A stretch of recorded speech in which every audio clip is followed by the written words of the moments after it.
Seperti yang saya sampaikan tadi bahwa Prabowo kayaknya ide program ini karena nyeplos aja dulu. Jadi belum ada persiapan gitu ya Mas ya. Belum matang perencanaannya. Ini jalan aja dulu. Sehingga Okay, let's go. action. Oke. Assalamualaikum warahmatullahi wabarakatuh. Selamat pagi dan selamat siang teman-teman semuanya. Oke, kembali lagi dengan saya Muhammad Amar Sadila Resta dari rekan-rekan Satu Arah, dan dari Masnya. Nama saya Miftah Khairudin. Dan Masnya ini adalah salah satu aktivis pendidikan di Salatiga. Oke, langsung aja ya Mas ya. Boleh. Oke. Gini Mas, kan saat ini itu banyak sekali isu-isu pendidikan yang beredar lah di Indonesia. Salah satunya adalah mungkin tentang biaya pendidikan atau tentang MBG dan lain sebagainya. Nah, ini kan yang lagi hot itu kan tentang MBG Mas. Menurut Mas Fitah ini selaku aktivis pendidikan, MBG itu apakah perlu bagi para siswa atau bagi para di dunia akademik lah seperti itu?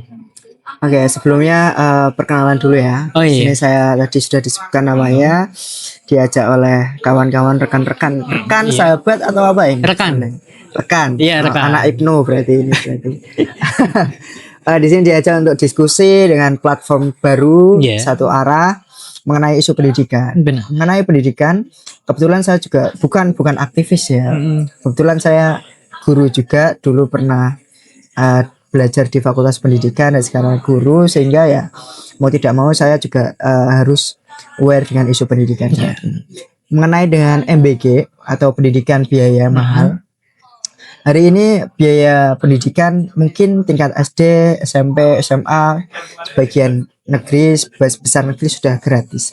Namun kita lihat bahwa 50%, hampir setengah dari sekolah yang ada di Indonesia ini itu hampir sebagian besar adalah didirikan oleh swasta atau dibantu oleh masyarakat melalui yayasan. Sehingga di sini menunjukkan bahwa negara gagal dalam membangun pendidikan karena tidak mampu memfasilitasi sekolah untuk para anak di Indonesia, sehingga harus dibantu dengan yayasan masyarakat untuk mendirikan sekolah. Ini satu hal, dan harusnya negara juga ikut berkontribusi dalam pengembangan di sekolah yayasan, bukan hanya soal pembinaan tapi juga soal anggaran, fasilitas dan lain sebagainya. Itu satu. Karena hari ini anak-anak kalau mereka tidak kebagian di negeri, ya kepaksa mereka harus masuk swasta. Karena sekolah negeri di Indonesia itu belum mampu menampung seluruh anak-anak yang di Indonesia. Kalau swasta dibiarkan mati, maka ya negeri belum siap. Nah, itu. Jadi swasta hari ini juga masih mahal, terutama kalau kita berbicara tentang pendidikan perguruan tinggi, baik PTKIN maupun PTN di Indonesia. Semakin tahun semakin mahal UKT-nya. Perlahan demi perlahan kenaikan UKT itu tidak sesuai dengan kenaikan nilai uang kita. Gaji UMR-nya paling naiknya sedikit 0, sekian persen, tapi UKT-nya lebih tinggi ya. Lebih tinggi. Ini yang menjadi persoalan bersama, bahwa pendidikan hari ini baik tingkat dasar maupun tingkat tinggi masih mahal. Sehingga pendidikan tidak bisa diakses oleh semua kalangan, semua elemen masyarakat, padahal pendidikan adalah hak warga negara. Setiap warga negara memiliki hak untuk pendidikan, dan negara belum mampu untuk memenuhi itu. Itu satu, mengenai biaya pendidikan. Yang kedua mengenai MBG. MBG ini adalah program ambision, program yang sangat ambisius dari presiden kita Pak Prabowo. Kayaknya ini program ini tuh nyeplos aja dulu waktu debat gitu loh. Belum, tanpa ada perencanaan yang matang, tiba-tiba ya nyeplos aja untuk debat. Sehingga hari ini MBG yang ya kita mengakui bahwa MBG ini program yang bagus, program yang mulia, memberi makan anak-anak. Namun program ini tidak ideal secara sasarannya, pengelolaannya, dan pengambilan anggaran terutama.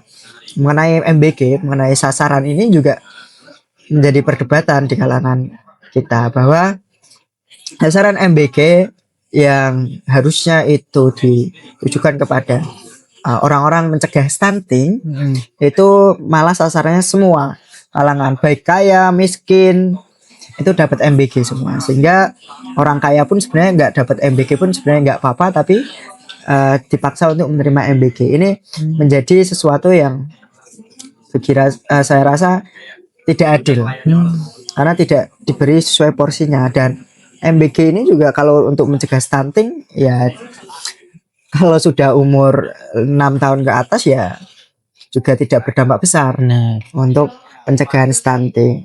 Ya saya rasa idealnya MBG ini sasarannya harusnya ditujukan kepada 3T, tertinggal, terus apa duanya terdampak dan ininya terpelosok lah, masih kekurangan ekonomi masih rendah, akses makan bergizinya masih rendah. Harusnya di situ pemerintah mengajukan makan bergizi, bukan secara umum keseluruhan itu. Dan kalau kita berbicara MBG juga banyak yang sisa juga, dan lain sebagainya, karena ya anak-anak melihat menunya pun merasa tidak suka, alergi dan sebagainya. Itu yang kedua soal pengelolaan ini, seperti yang saya sampaikan tadi, bahwa Prabowo kayaknya ngide program ini karena nyeplos aja dulu. Jadi belum ada persiapan gitu ya Mas ya? Belum matang perencanaannya. Ini jalan aja dulu. Sehingga janji dulu. janji aja dulu. Tapi draft perancangannya belum ada. Kalah sama anak-anak Ormawa yang harus bikin perancangan dulu baru pengajuan ke kampus. Nah, soal pengelolaan ini juga, bahwa Prabowo juga secara tidak langsung mereka membagi proyek-proyek ke elit-elit. Ya bisa jadi banyak yang pengamat yang bilang ini sebagai modal 2029. Tapi yang perlu disoroti bahwa kata Prabowo, MBG ini anggarannya diambil dari efisiensi yang tidak perlu, daripada dikorupsi, mending buat anak-anak makan dan sebagainya. Tapi padahal kita lihat bahwa korupsinya pindah di MBG. Benar. Soal bagaimana pelaporannya, bahwa yayasan pemilik SPPG itu juga mendapat 6 juta per hari. Ini kan menimbulkan kecemburuan sosial. Di saat ini kita masuk ke anggaran, di saat anggaran MBG ini sebagian besar 222 triliun kurang lebih itu mengambil dari anggaran pendidikan, yang mana anggaran pendidikan ini sesuai amanat konstitusi harus 20% dari APBN. Nah, 20% ini sekitar 17% kurang lebihnya itu untuk MBG, sedangkan murni pendidikan hanya sekitar 13 kurang lebih persenan. Nah, padahal pendidikan kita masih banyak ya. Kekurangannya soal kesejahteraan guru, ketimpangan fasilitas, sekolah masih mahal. Bahkan yang terbaru itu keputusan MK, Mas. Ini penting juga kita suarakan, bahwa pemerintah wajib menggratiskan sekolah negeri dan swasta. Karena keterbatasan fiskal katanya nggak punya uang, jadi belum terrealisasi. Prabowo lebih memprioritaskan MBG yang seharusnya bisa menggratiskan sekolah negeri dan swasta. Ini keputusan MK yang harusnya juga tidak bisa ditolak oleh pemerintah, harus direalisasikan. Mungkin untuk awal prolog itu dulu ya. Ya itu kan mungkin menjadi suatu ironi juga ya Mas ya, karena ya tadi seperti yang dikatakan Masnya kan, itu kan pertama adalah sekolah negeri daripada sekolah swasta itu sangat lebih sedikit kan Mas ya. Dan MBG itu dengan dana pendidikan 20% itu kenapa kok nggak malah dialihkan saja ke misalnya beasiswa bagi para siswa, habis itu mungkin untuk teman-teman itu ya kayak pembangunan sekolah dan sebagainya itu kan Mas.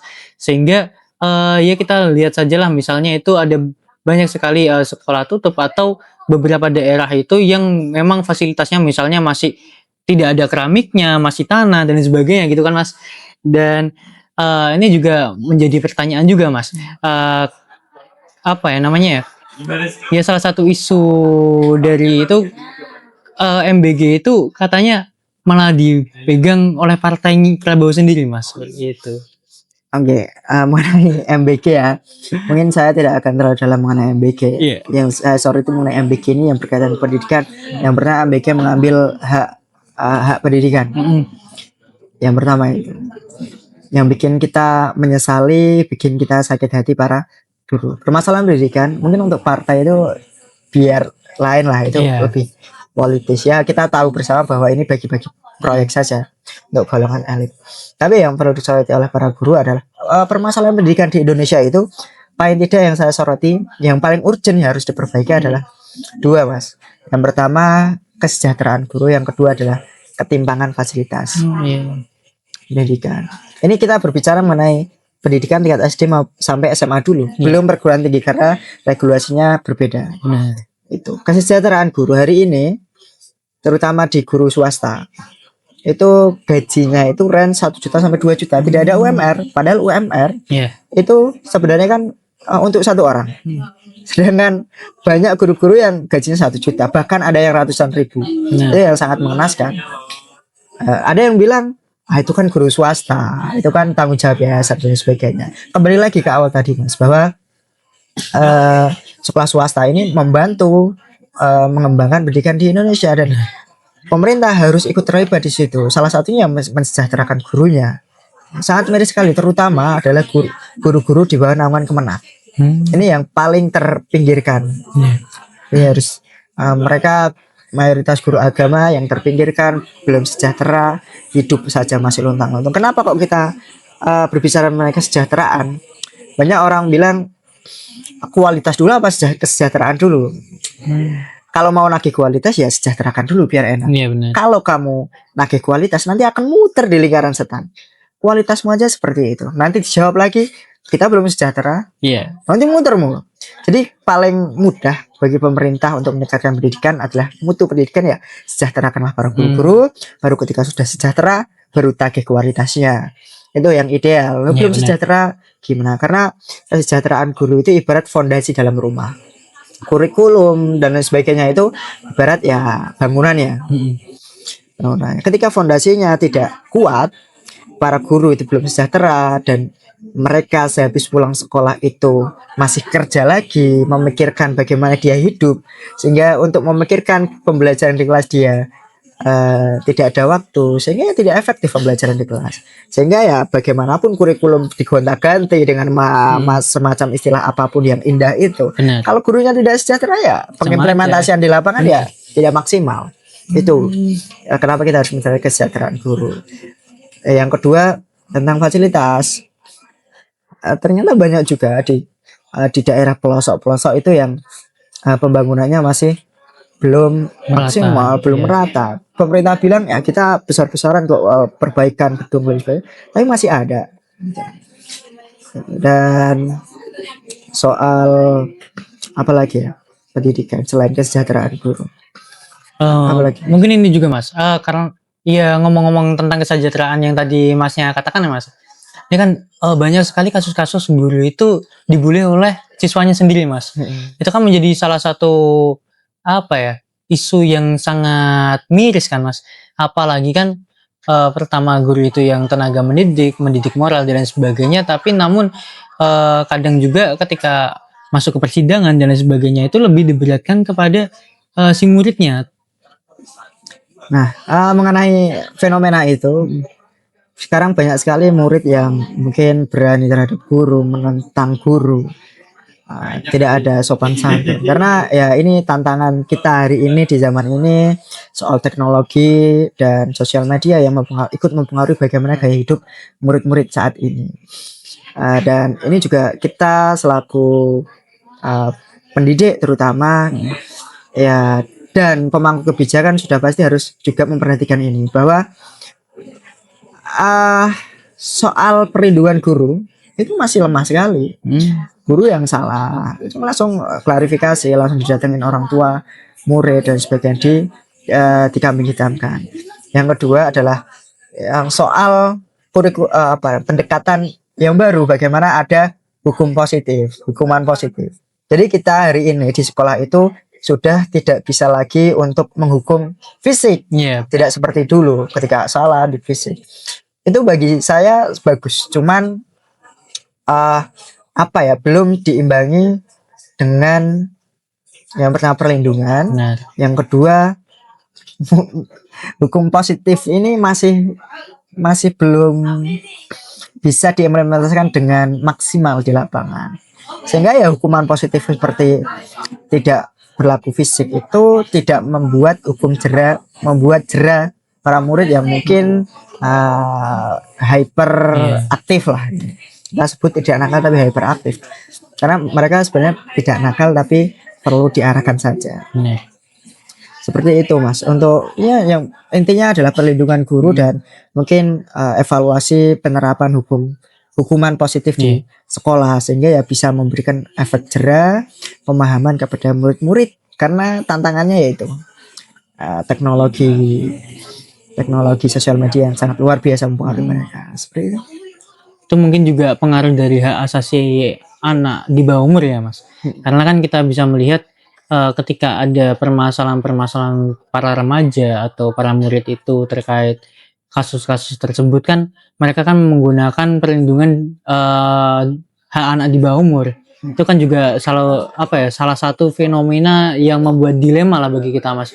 Soalnya ada kasus juga itu mungkin ya guru itu sifatnya itu baiklah untuk menegur dan sebagainya, tapi karena ada hak anak di bawah umur itu akhirnya mereka jebloskan dan mereka permasalahkan lah, sehingga guru ini nggak punya hukum yang bisa melindungi beliau ini. Seperti itu Mas. Ya lemahnya perlindungan guru sudah tidak sejahtera, perlindungannya lemah ya hari ini guru akhirnya banyak yang timu itu Mas, apa namanya, mending gak usah jadi guru itu Mas. Ya itu adalah sebagian dari narasi bentuk protes. Sebenarnya bukan soal melarang orang jadi guru, tapi itu adalah suara hati nurani, suara protesnya para guru yang para guru hari ini tidak diberikan perhatian khusus. Benar. Semakin dikesampingkan.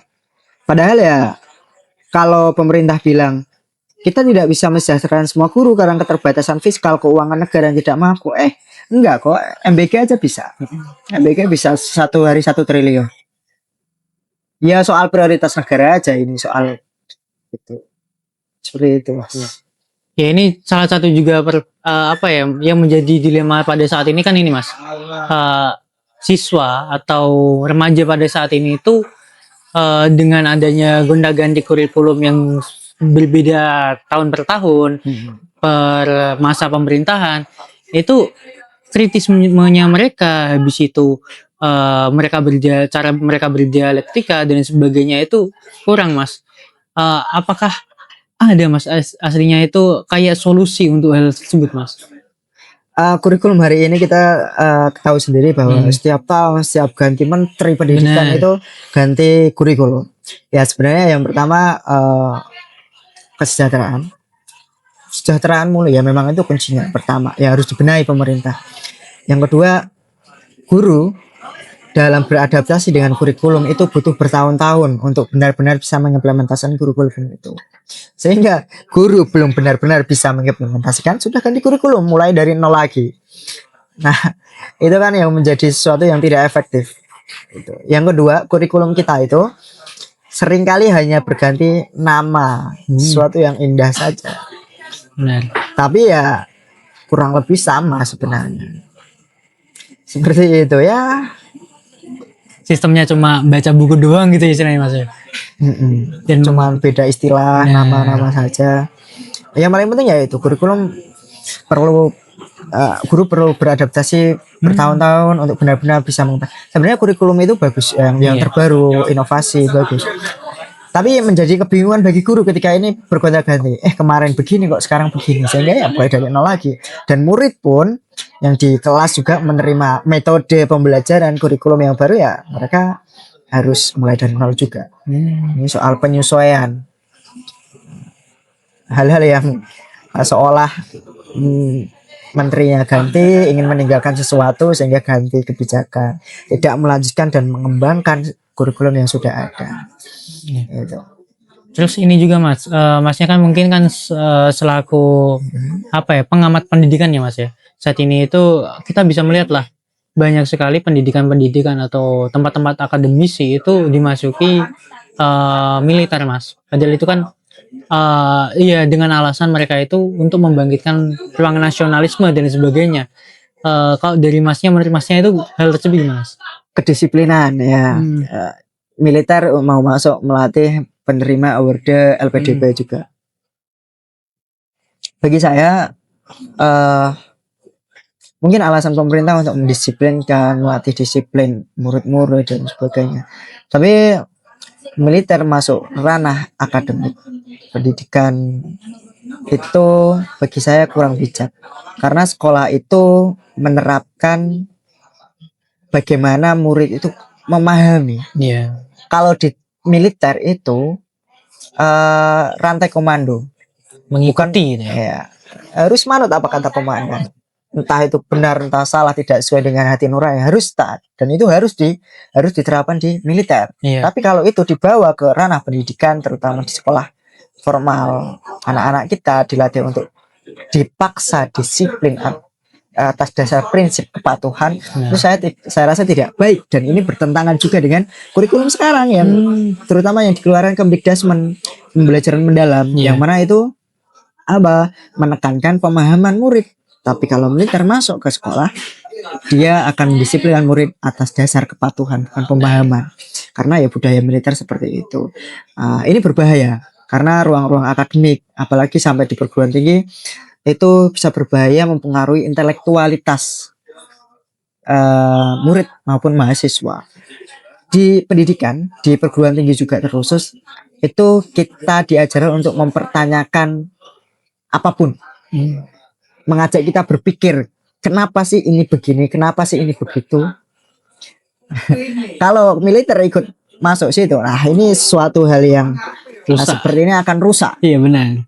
Budaya-budaya intelektual akademik di ruang kampus akan kalau saya sebut ya terkikis dan termasuki virus luar yang harusnya itu tetap di militer, tidak boleh dibawa keluar. Jangan sampai kamu hanya siap dan lain sebagainya. Udah nggak jadi kritis lagi tuh, Mas. Ya itu sih poinnya. Karena masalahnya di situ, dan ya militer hari ini harusnya lebih fokus ke pertahanan. Nggak perlu ngurusi kampus. Karena presiden kita dari background tentara, militer dipaksakan ke semua ranah pendidikan. Ya lama-lama sih kita melihatnya kok mirip korut ya kita ya. Negara militer ya. Kembali ke Orba Mas ini, Mas. Ya neo Orba kita bilang. Kritik kita ya neo Orba. Kan menantunya Orba. Mantan menantu. Aduh. Gitu. Itu Mas, poinnya di situ sebenarnya. Kita tuh nggak benci dengan militer. Kita sayang sama militer, tentara kita harus bagus mempertahankan kedaulatan negeri. Tapi ya sudah fokus ke tupoksinya aja, nggak perlu ngurusin yang lain. Karena posisinya nggak pas gitu ya, Mas. Apalagi ke ranah pendidikan, apalagi ya MBG, ya macam-macam. Baik, sebenarnya terima kasih Mas. Mungkin itu saja terlebih dahulu. Memang seperti itu teman-teman. Pagar kembalikan militer ke barak itu perlu. Terima kasih ya Mas. Mas, ada satu hal soal pendidikan tinggi yang belum kita bahas. Ini penting juga. Selain militer, kesejahteraan, anggaran MBG yang mengambil anggaran pendidikan, ada satu hal yaitu komersialisasi pendidikan di ranah perguruan tinggi. Ini juga Mas Amran selaku Wakil Ketua Dimna Fakultas Dakwah ini juga, ya saya mengingatkan bahwa Mas Amran juga punya tanggung jawab moral untuk ikut menyuarakan ini, bahwa kampus-kampus hari ini itu mulai arahnya komersialisasi pendidikan, bukan fokus kepada melahirkan manusia-manusia berintelektual, tapi bagaimana kampus bisa dapat cuan. Itu yang terjadi hari ini, karena itu juga sistem yang dibuat oleh negara pemerintah, memaksa kampus-kampus mengkomersialisasikan kampusnya sendiri.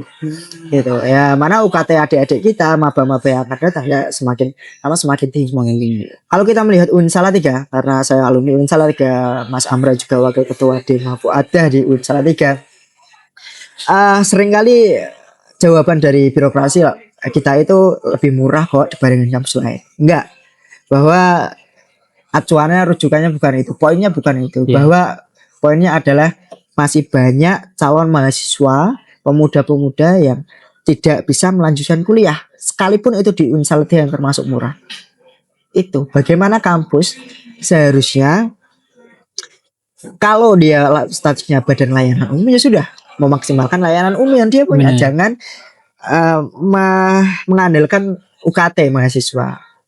Itu saya dulu tuh sebenarnya tidak setuju dengan pergantian status dari Satuan Kerja Unsala 3 IAIN dulu ya Iya. menjadi PLU Badan Layanan Umum, karena ya kampus kita Unsala 3 ini sebenarnya belum cukup memiliki layanan umum untuk membackup anggaran income kampus. Karena PLU dan nanti ketika sudah PTNBH sudah pasti ya komersialis banget. Nggak masalah ketika sudah memiliki layanan umum yang memadai. Tapi kalau belum memadai ya jadi korban siapa? Mahasiswa baru. Juga. UKT-nya jalan pintas kampus itu biasanya Mas untuk menambah income kampus ya. Salah satunya menaikkan UKT.